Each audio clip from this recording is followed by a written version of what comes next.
So this is Lewis, and this is going to be an unscripted commentary, largely unplanned, but it relates to something that I have mentioned in the past, I think likely on more than one occasion, but it's something that continues to be brought up that irritates me to no end. And that is this reoccurring theme of women in the workplace. I would imagine that most of us that consider ourselves to be liberals, and by liberals I don't mean fucking anti-fa lunatics, I mean liberals, people who hold liberal principles. Those of us that are liberals would be fine with any person entering the workplace, and we would prefer a meritocracy. That would be how we would prefer people to be hired. Now, is that going to stop people with political connections getting hired? No. It's not going to change that, but we hold to ideals that are, in many cases, rational and largely acceptable, even if they are ideals. There's nothing practically wrong with wanting people to be hired based on merit, based on their resume, based on the fact that they are competent and can do the job and should get that job. However, in the United States, we do not have that.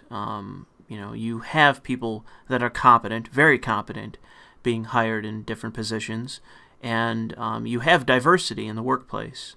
Not everywhere, because not every part of the country is, perfectly diverse in terms of skin color and everything.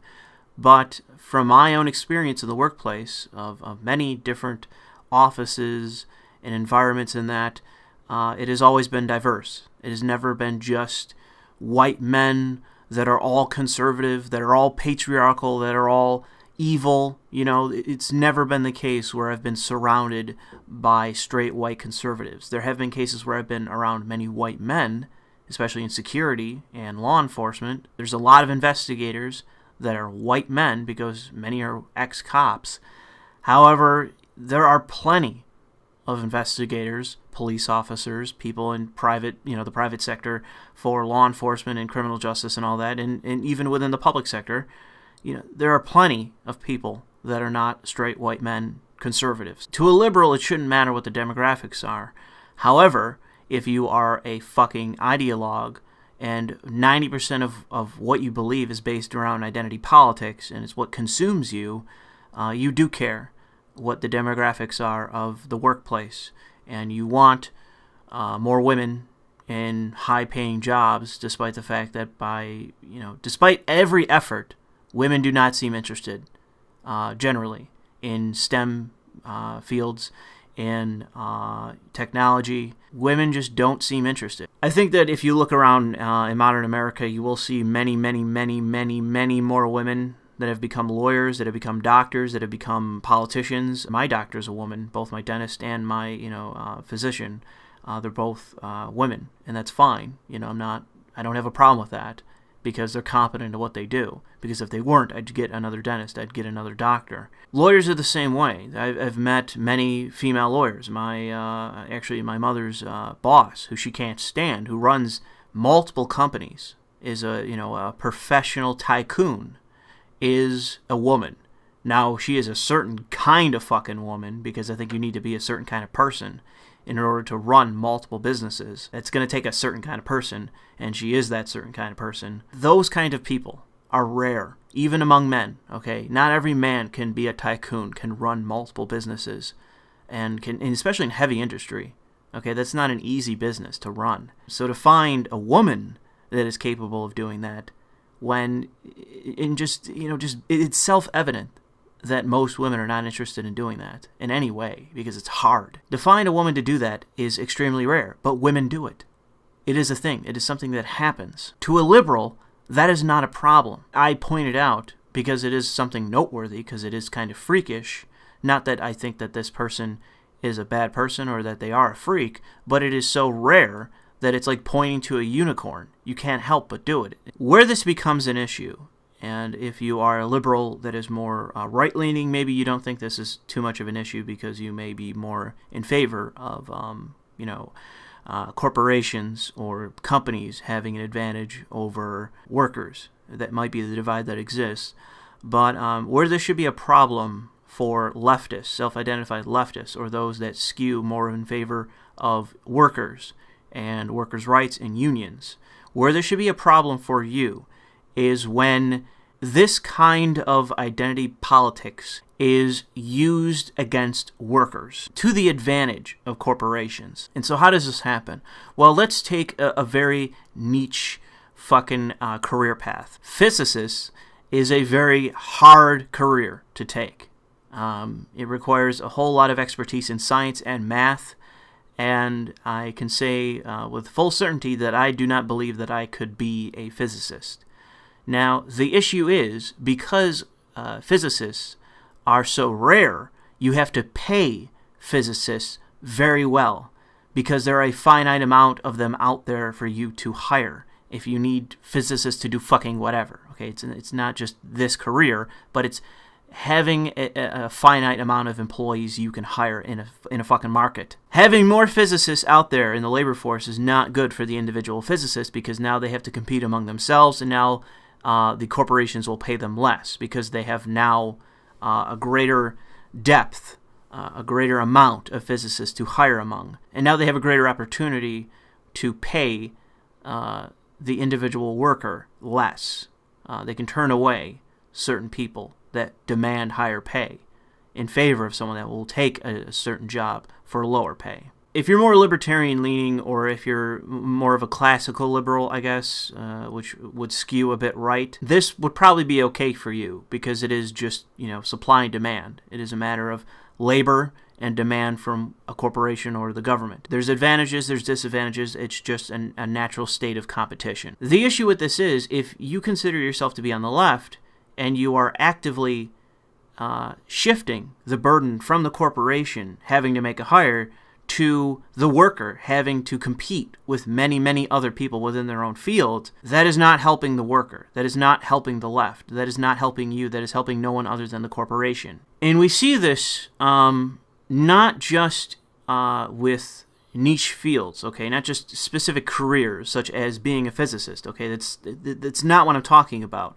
But you do see this generally with the notion of women joining the workforce. When a woman has to leave the home in order to pursue a career, has to, that's the key word, that is not the sign of a healthy economy.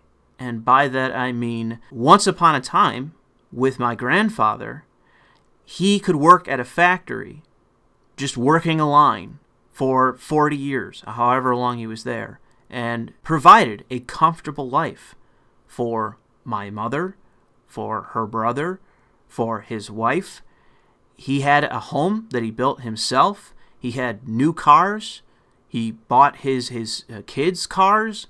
He bought his wife a car, and she never fucking drove it because she was a stay-at-home mom. My grandfather was able to provide his entire family with a comfortable, borderline middle-class life. It may have been middle class at the time even. My grandfather was able to work by himself with just a single income and provide a very comfortable life for his family. Went on vacations all the time with his kids and wife.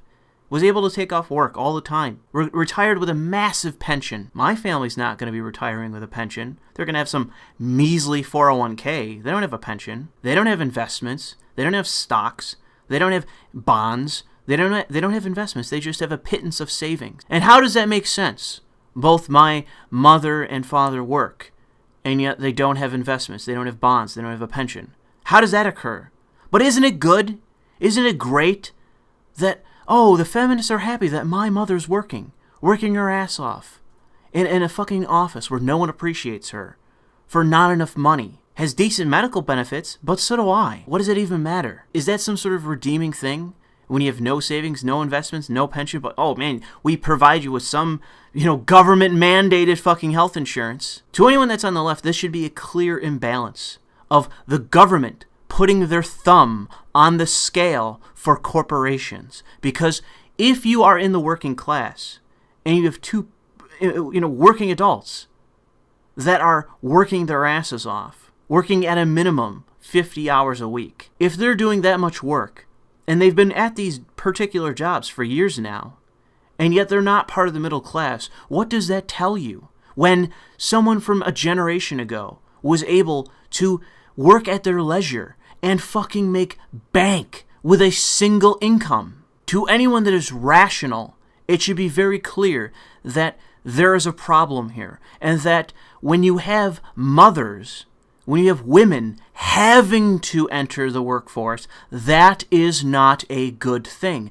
Not from the perspective of patriarchy, of women should stay home because they deserve to stay there because they're women, but because they have to now work, because the men can't earn enough to sustain a family.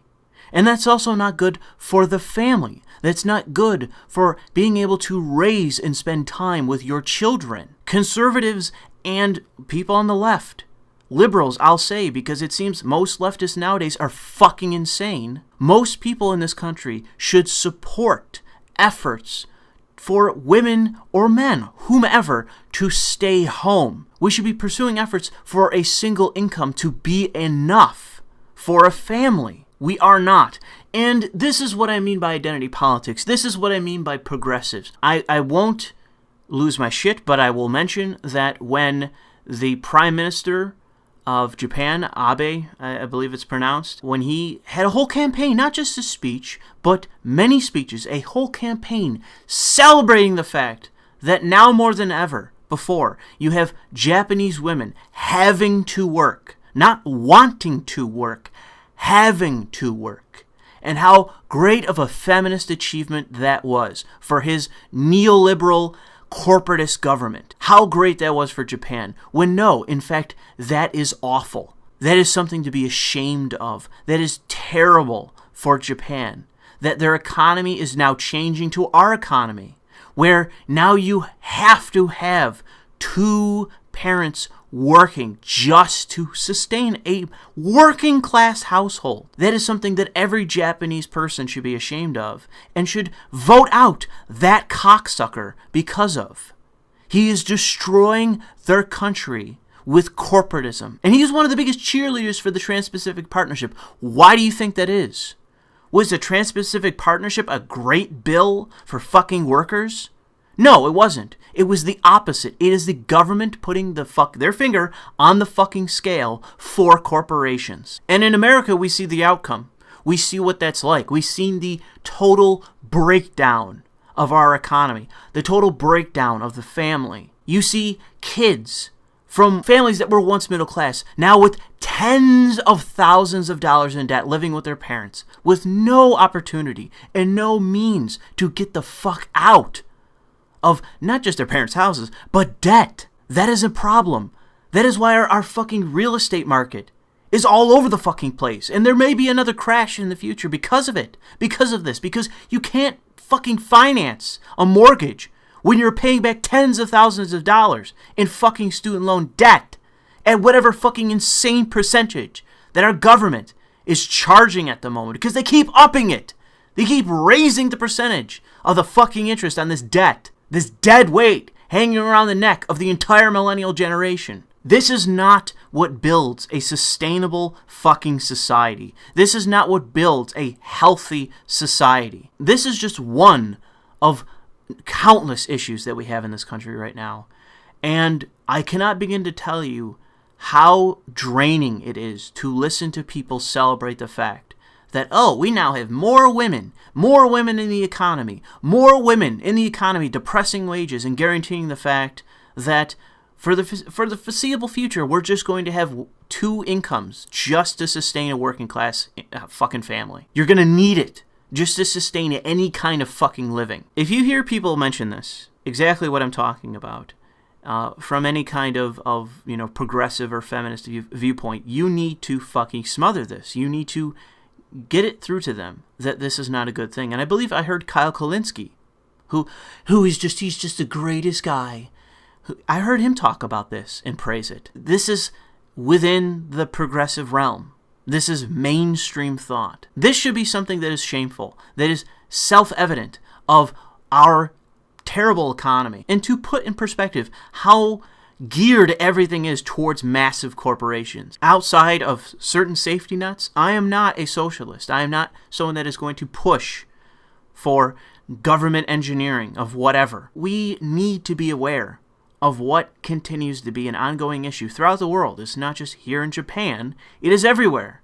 Everywhere. I'm certain it's happening in Britain. I'm certain it's happening throughout Europe, if it isn't already occurred, because I know that fucking Britain, for sure, followed us right off the neoliberal cliff with Thatcher. You guys fucked up with that, believe me. I really think that it's important for those of us on the left to be aware of what is going to harm the worker.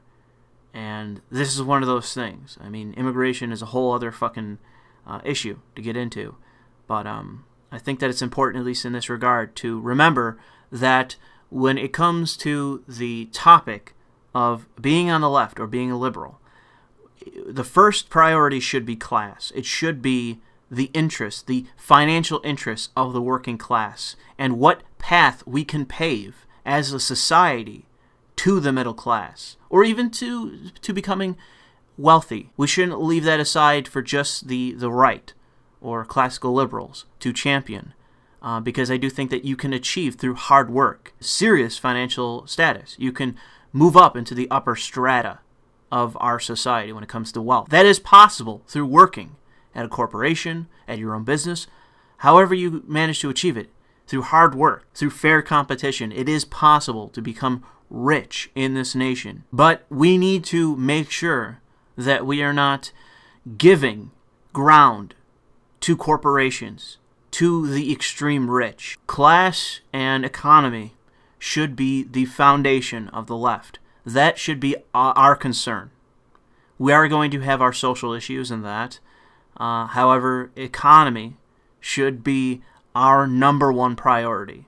And whenever an issue comes up, our first question should be, how does this impact the worker? And it won't always be that the worker makes out the best. You can see that with the environment. It may not always be the best thing to provide a temporary contract for construction workers if it dooms our fucking environment. This should be our fucking bedrock. This should be our priority. If there is even going to be a left wing in America, which at this moment, it seems that there isn't.